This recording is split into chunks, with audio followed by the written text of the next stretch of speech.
Good morning, everyone. Excited for our basketball team to have the opportunity that we have tomorrow. Happy that we reached this round.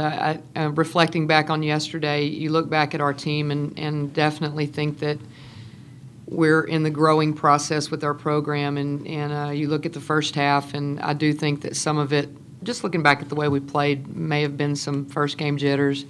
I feel very fortunate that we won against a good Penn team, but I liked our resiliency. And when you look at this basketball team, that's where we've grown so much, is that we got down, and in the past we may have just really checked out. And this team has been fairly resilient all year, and really pleased with how we finished the game.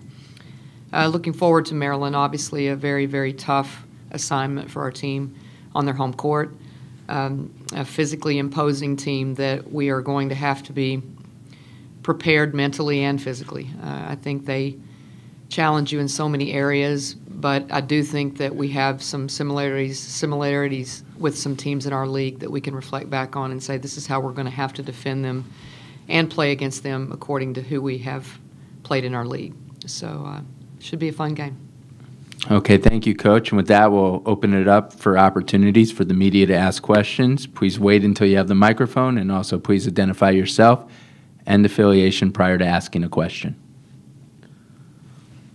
Joseph White with the Associated Press, just following up on first game jitters. And it's one thing to go down 15 against, and with all due respect to your opponent yesterday, but Maryland obviously is a different kettle of fish. Mm-hmm. Anything you specifically do to address the slow start that you got off to?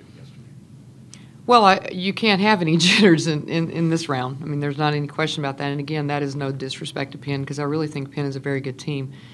But we will have the tip. We'll have to go from the tip. I mean, no question. We can't have 6 or 7 minutes of a scoring drought and have possessions where we don't feel like rebounding or we don't get back on defense. It is a possession game against a team like Maryland. But again, we've played some teams like this in our league. Every game in our league is like this. It's a possession game in the Big 12, and so I think we understand that. Yeah, Jeff Barker with the Baltimore Sun. Question for Imani. You were obviously heavily recruited when you came out of high school before your freshman season. How would you say your game has changed and evolved since you've been at Texas for the last 2 years?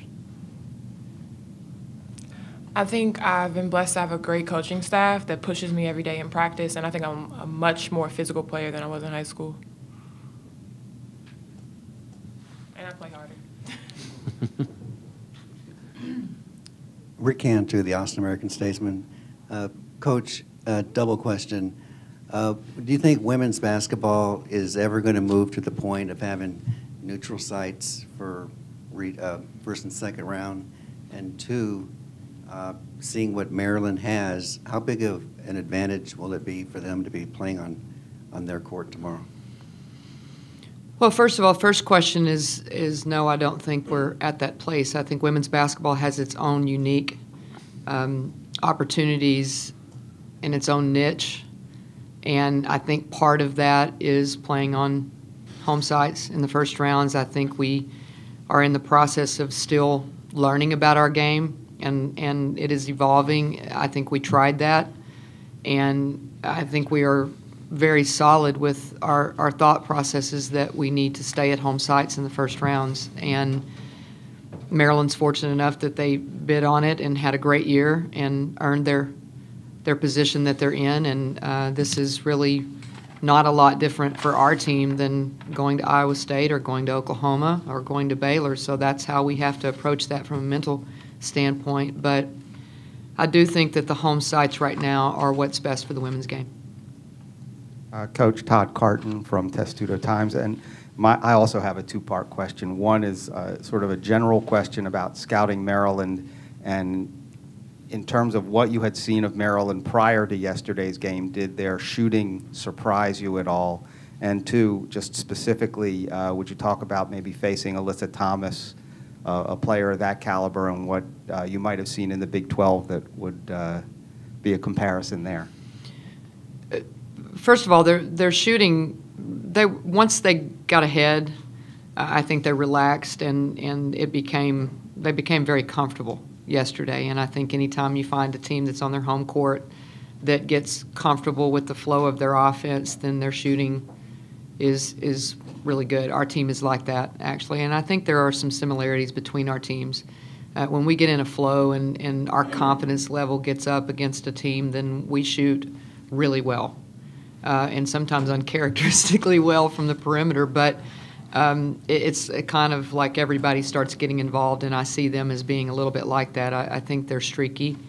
And those are one of the things defensively you have to be really careful about with Maryland, is that you might look at numbers and say, okay, this person can't shoot, or they're not really, that's not what they do best, and all of a sudden they hit a couple of them, then you forget the numbers. And I think our team is very similar to that, actually. I think comparisons in the Big 12, I don't know that there's anybody in the country that is similar to her. She is a phenomenal basketball player, and it's just because of her competitive spirit. You know, I mean, a lot of players can score. We've played some of the most remarkable scorers that I've ever seen. I mean, obviously with Odyssey, you know, start with Odyssey Sims, and she is a remarkable scorer. But I think what the intangibles really add some special things to her rebounding ability, and the fact that she can begin their break off of the backboard is really special, because they have some people that can get out in transition. So we've played a couple of players that I think we can reflect back on. Oklahoma State has a player that is I don't want to say she's close, but some of the things that she does is very similar tendencies, I would say. Chassidy, Coach mentioned Iowa State, Oklahoma, and Baylor as 3 places you went that had big hostile crowds. What did you learn from those games as a team that might apply here tomorrow night? And has the team grown from the early part of the season to being more comfortable later on when you're on the road? I think we learned that we just have to stick together through everything. Like, we're going against the team, the fans are yelling at us, and we just have to communicate and stick together.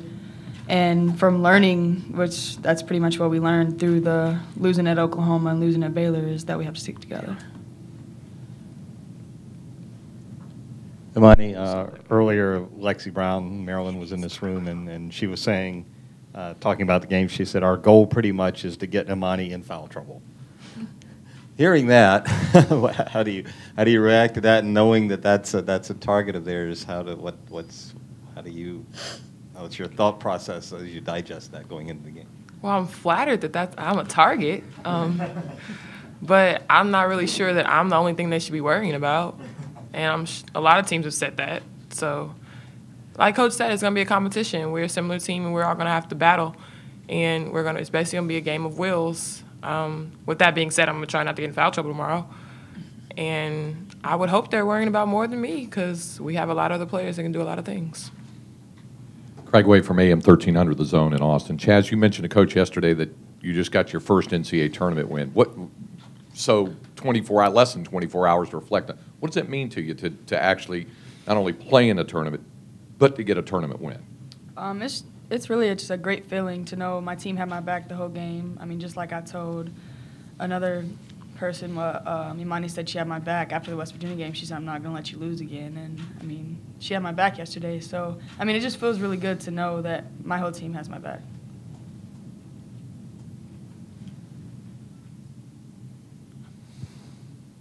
One last question for me, at least. It seems like you've talked a lot about the similarities between the two teams, between Maryland and Texas, and one area seems to be in depth of the two squads, that you both go 9, 10 deep pretty regularly. Mm-hmm. How do you think that will impact the play of the game, since I would guess your depth has allowed you, as it has allowed Maryland throughout the season, to sort of wear teams down as they got toward the end of the game, whereas now you're going to be facing a team that's going to go just as deep as you? Mm-hmm. That's where you would find, you asked me about the similarities. I think, although they're a little bit different in some areas, I think we can reflect back on really West Virginia and Baylor in particular. Those two teams have a lot of depth, a lot of athleticism, can keep coming at you. So those are teams that we can look at and say, okay, these are some things that we did against them that we need to do better, or maybe a little bit different, but you can find some similarities. I think it allows teams like that, and I know that it does us, to not be so wrapped up in foul trouble. Imani's been in foul trouble before. Nick has been in foul trouble. We have guards that sometimes get antsy and get in foul trouble. So I think especially the way we've played the last few games, we have some players that have sort of emerged to give us a really good feeling about no matter who's in the game, we all feel pretty solid with that. And I would really mention the freshmen, because there were times that we had a couple of those that missed the early part of season through some injuries, and they're back, and it's like the light has come on for a couple of our freshmen, and that's really helped our team, because the other ones, the starters and the ones that have played the bulk minutes, don't feel like they can't get in foul trouble or they can't make a mistake and all of those things. I think it has allowed our team to play a little freer.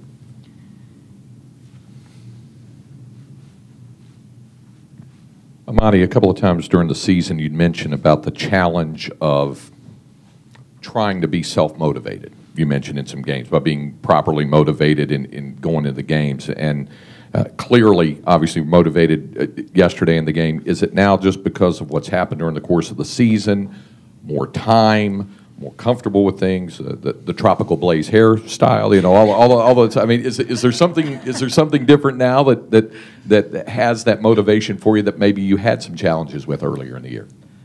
I think early in the year I was out of shape and I was struggling with my role on the team, especially coming off the season I had last year. And now I know what my role is. I know what I have to do every day. And just like Chad said, at this point in the season, we're playing for each other. Like, I don't want her to go out like with a loss, really, at the end of her senior year. And we're playing for all of our seniors. And that's really what it is. Every day we have to come in and play for each other. And that's really what I'm motivated by, if I can't motivate myself. One more for Coach. I know all coaches want to cut down the turnovers, but at this point of the season, you got the team that you got. If you pretty much come to live with the fact that this team's going to have its turnovers, and there are other talents elsewhere are going to have to overcome that. Well, we can't turn the ball over at a high rate. I mean, there's a bottom line to that, and we talked about that today in our film session, that they're so good in transition.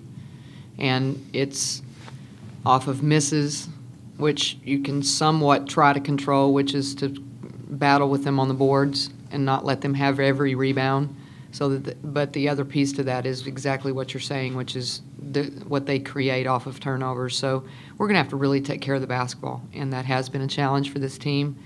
But it definitely is one of the ways to win. When we talk about how we're going to win this game, that is up at the top of the list, because we just can't let them get in a track meet with us. And even though I think we like to run, they really feed off of transition. Imani, you've gone from a pretty bad low of all of last season, 12 and 18, to a good season this year. With 2 more years left to play at Texas, what do you see as the future of this program, especially the next 2 years that you've got? Wins. I mean, as much as I would like to talk about the future, I'm really kind of just focused on tomorrow. And hopefully this program, this is just a starting block, and we keep building forward. But as of now, I'm not thinking about next season. This season's still here.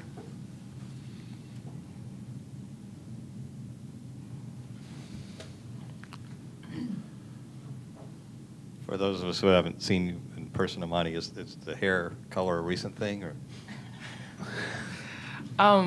So last season I was known for having a big afro, and in the summer I cut it off, and since I've cut it off, I've changed my hair color like every month.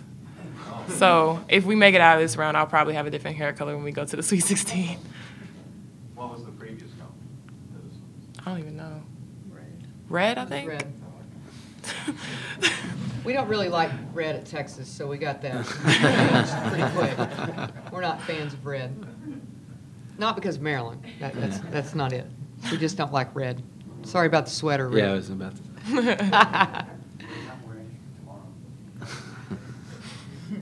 Did you say you described it as tropical blaze? I've been hearing that a lot. I never described it. I never described it as tropical blaze. I think other people have taken upon themselves. I think it's burnt orange. I'm so Longhorn, my hair matches.